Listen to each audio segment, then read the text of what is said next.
श्री सच्चिदानंद सद्गुरु साईनाथ महाराज की जय।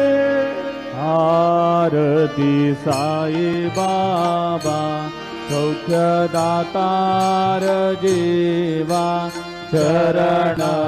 रजातली द्यावा दासा विसावा भक्ता विसावा। आरती साई बाबा जाळूनी आनंद सस्वरूपी राहे रंग मोक्ष जनादावी निज डोळा श्रीरंग डोळा श्रीरंग। आरती साई बाबा जयामणी जैसा भाव तया तैसा अनुभव दाविसी दया गना ऐसी तुझी ही माव तुझी ही माव। आरती साई बाबा तुमचे नाम ध्याता हरे संस्कृती व्यथा अगाध तव करणी मार्ग दाविसी अनाथा दाविसी अनाथा। आरती साई बाबा कलियुगी अवतार सगुण परब्रह्म साचार अवतीर्ण झाला से स्वामी दत्त दिगंबर दत्त दिगंबर। आरती साई बाबा आठा दिवसा गुरुवारी भक्त घरी तिवारी प्रभु पद पाहावया भव भय निवारी भय निवारी। आरती साई बाबा माझा निज द्रव्य ठेवा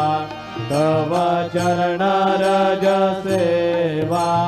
मागणे हेची आता तुम्हा देवाधिदेवा देवाधिदेवा। आरती साई बाबा इच्छित दीन चातक निर्मल तोयणी जसुख माझावे माधवाया सांभाळ आपुली भाग आपुली भाग।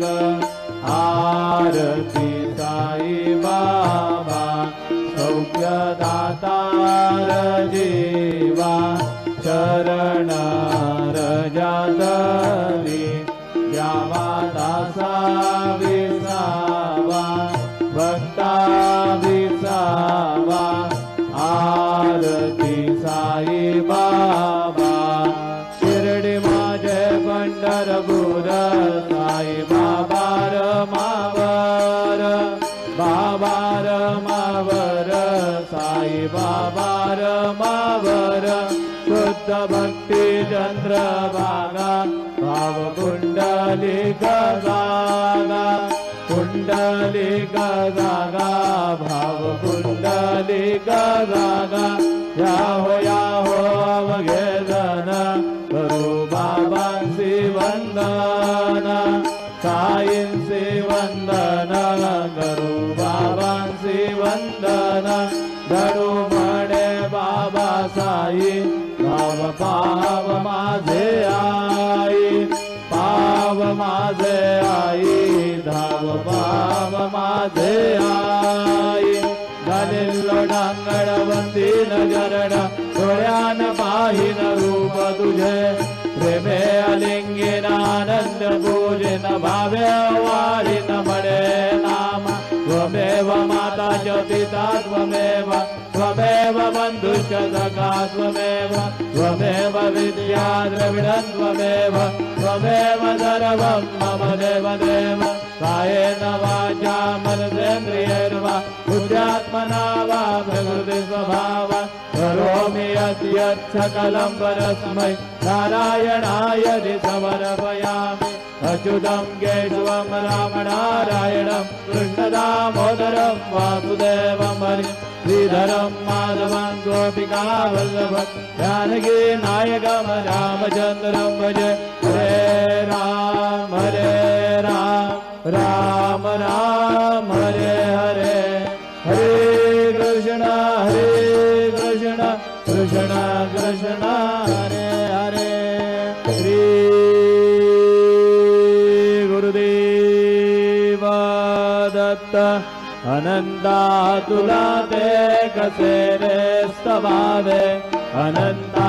तुला ते कसे रे नमावे अनंत मुखांचा शिणे शेष गाता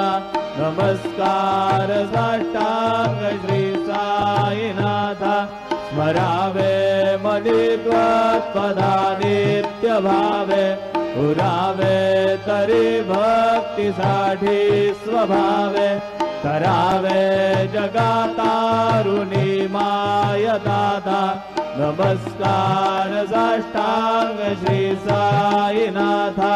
वसे जो सदा दावया संत लीला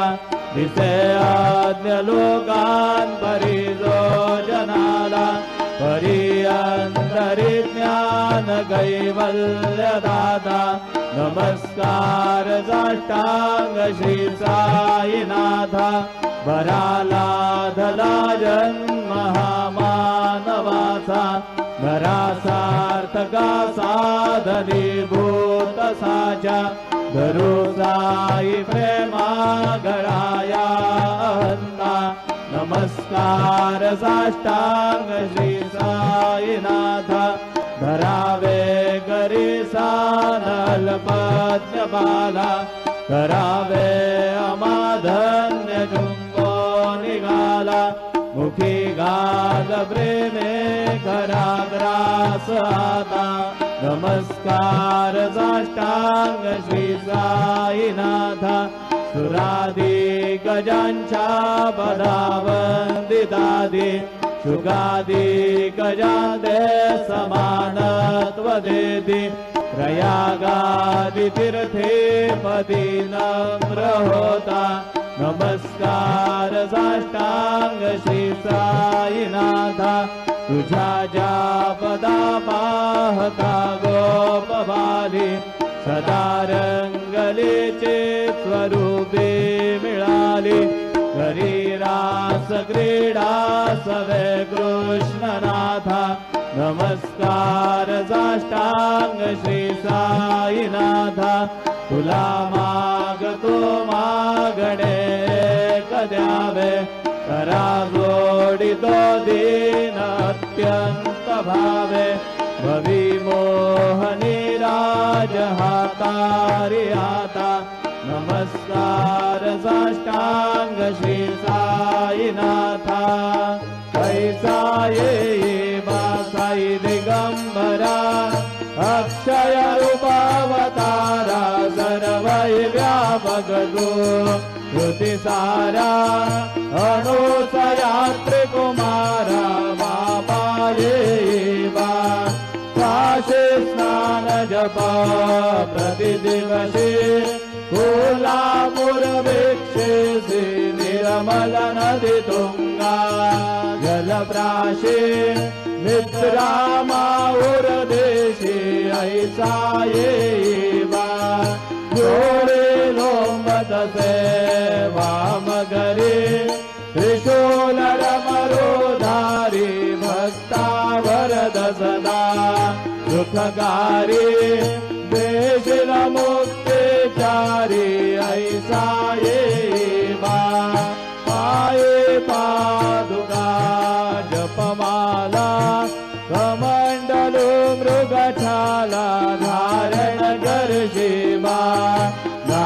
जटा मुकुट शोभतो माथाईचा येवा तत्पर तुझ्या ध्याने अक्षय ध्यानच्या सदनी लक्ष्मी वास करी विनरजने रक्षसे संकट वारुणी ऐसा येवा यावर ध्यान तुझे गुरुराया दृश्य करे नयनाया पूर्णानंद सुखे विकाया लावे से हरे गुण गाया ऐसा येवा साई दिगंबरा अक्षय रूपावतारा सर्वै व्यापक गो ज्योतिसारा अनुसया त्रिकुमारा बाबा सदा सत्स्वरूपं चिदानन्दगन्धं जगत्सम्भवस्थान संहारहेतुं स्वभक्तेक्षयामानुषं दर्शयन्तं नमामीश्वरं सद्गुरु साईनाथं भवद्वादविद्वौ समार्ताण्डभिड्यं मनोवागतीतं मुनिर्ध्यानगम्यं जगद्व्यापकं निर्मलं निर्गुणं त्वां नमामीश्वरं सद्गुरु साईनाथं भवाम्बोधिमग्नार्दितानां जनानां स्वपादाश्रितानां स्वभक्ते प्रियाणां समुद्धारणार्थं गलौ सम्भवन्तं नमामीश्वरं सद्गुरु साईनाथं सदानिम्बवृक्षस्य मूलाधिवासात् सुधास्राविडं तीर्थमप्यप्रियन्तम् करुङ्गलपवृक्षादिकं साधयन्तं नमामीश्वरं सद्गुरु साईनाथं सदा कल्पवृक्षस्य तस्यादिमूल भवद्भावबुद्ध्या सबर्यादिसेवा ऋणाङ्गुर्वतां भुक्तिमुक्ते प्रदन्तं नमामीश्वरं सद्गुरु साईनाथम् अनेकाश्रुतातरज्ञलीलाविलासे समाविष्कृतेशानमास्वप्रभावम् अहं भावहीनं प्रसन्नात्मभावम् नमामीश्वरं सद्गुरु साईनाथम् सतां विश्रमाराममेवाभिरामम् सदा सज्जनैः संस्तुतं सन्नमस्ति जनामोदरं भक्तभदरं प्रदन्तं नमामीश्वरं सद्गुरु साईनाथम् अजन्माद्यमेकं परब्रह्म साक्षात् स्वयं सम्भवं राममेवावतीर्णम् भवद्दर्शनात् सम्पुनीता प्रभोऽहं नमामीश्वरं सद्गुरु साईनाथम् श्री साईश कृपानिधे गिरनृणां सर्वार्थ सिद्धप्रद युष्मत्पादरज प्रभावमतुलं दाता विभक्ता क्षमः सद्भक्त्या शरणं कृताञ्जलिपुट सम्प्रार्विदोऽस्मि प्रभो श्रीमत्साई परेश पादकमलात् नान्यच्छरण्यं मम साई रूपधर राघवोत्तम भक्तकाम विबुधध्रुवं प्रभो माययोपातचित्तशुद्धये चिन्तयाम्यमर्निशं मुदा शरत्सुधांशो प्रतिमप्रकाश कृपातपत्रं तव साईनाथ त्वदीयपादाब्जसमाश्रितानां स्वच्छाययातापमपाकरोतु उपासनादेव साईनाथ तवैर्मयोपासनिनास्तुतस्त्वं रमेन्मनोन्मे तव पादयुग्मे भृङ्गो यथाब्जे मकरन्दलुब्धः अनेकजलमार्जितपापसंशयो भवेत् भवत्पादसरोजदर्शनात् क्षमस्व सर्वान् अपराधपुञ्जकान् प्रसीद साई सद्गुरु दयानिधे श्री साईनाथ चरणामृतपूर्णचित्ता तत्पादसेवनरता सततं च भक्त्या संसारजन्यदुरितोद्धवनिर्गतास्ते कैवल्यधाम परमं समवाप्नुवन्ति स्तोत्रमेतत्पठेद्भक्त्या यो नरस्तन्मना सदा सद्गुरु साईनाथस्य कृपापात्रं भवेत् ध्रुवा रुसो मम प्रियाम्बिकामसबरी पिता हि रुसो मम प्रियाङ्गना प्रियसुतात्मजा हि रुसो भगिनी बन्धुः स्वशुरसा सुबाई रुसो न दत्त गुरु साई माम जबरी कधी रुसो न सुनवाई त्या मजन भ्रातृजाया भुसो न प्रिय सोयरे प्रिय सगे न ज्ञाति भुसो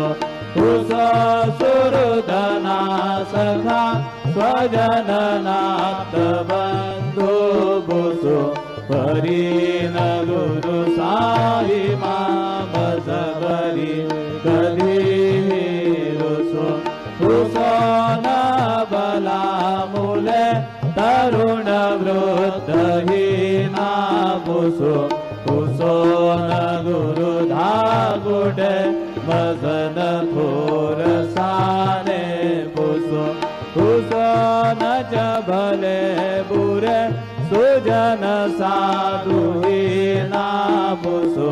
परीन गुरु साई माम जबरी कधी रुसो चतुर तत्त्वविद् विबुध प्राज्ञ ज्ञानी रुसो हि विदुषी स्त्रिया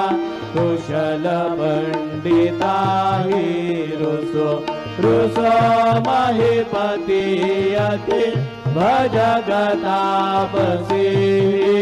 रुसो न दत्त गुरु साई माम जबरी कधी रुसो कवि ऋषि मुनि अनघ सिद्ध योगी रुसो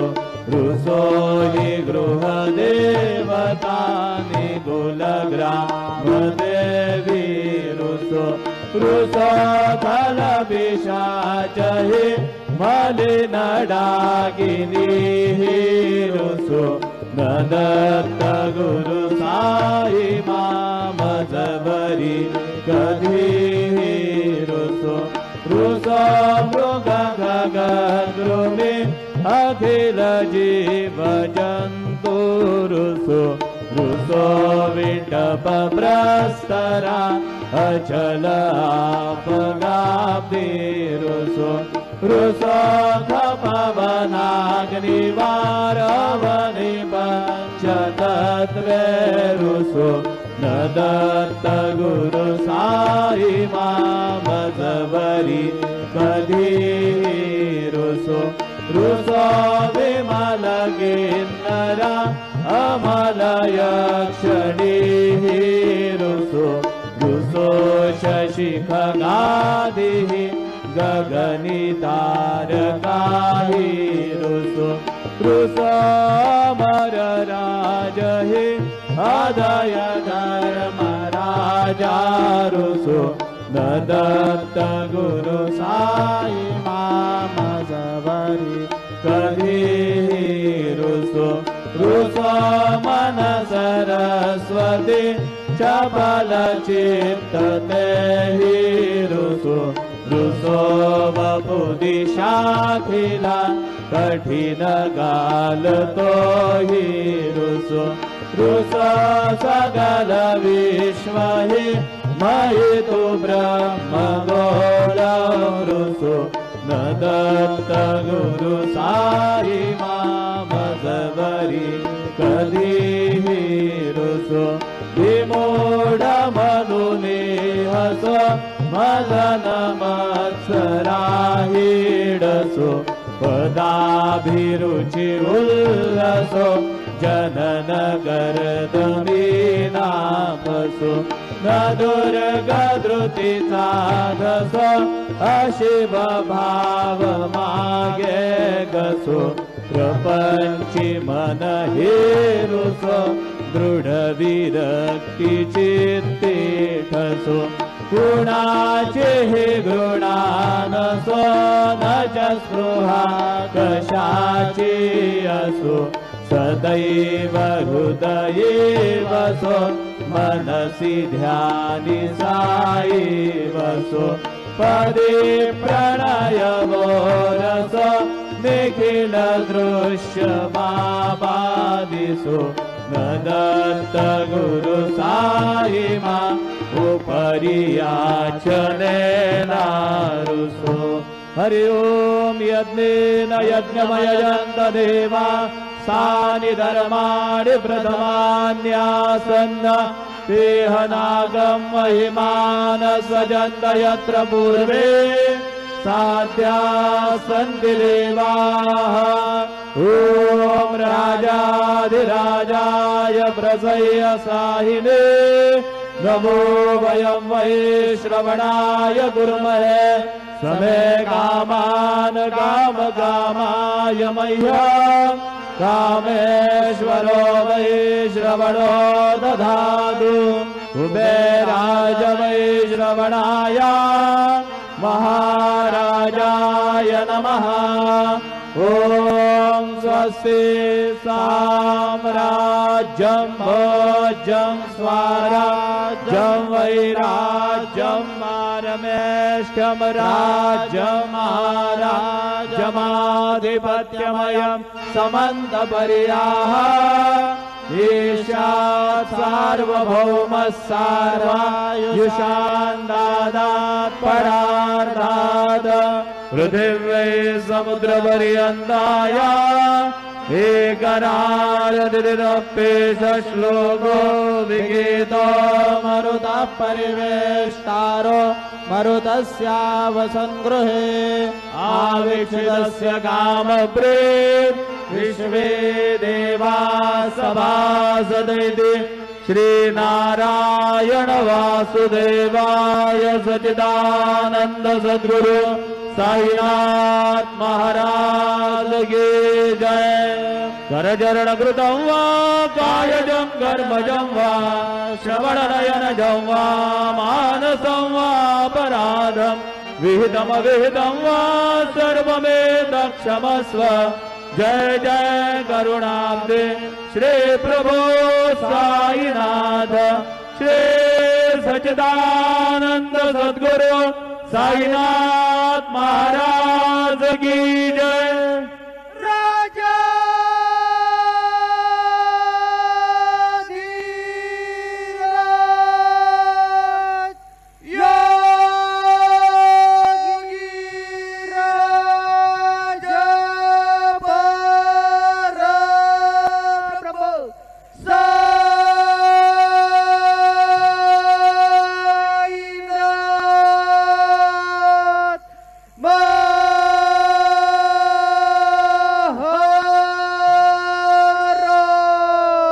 श्री सच्चिदानंद सद्गुरु साईनाथ महाराज की जय।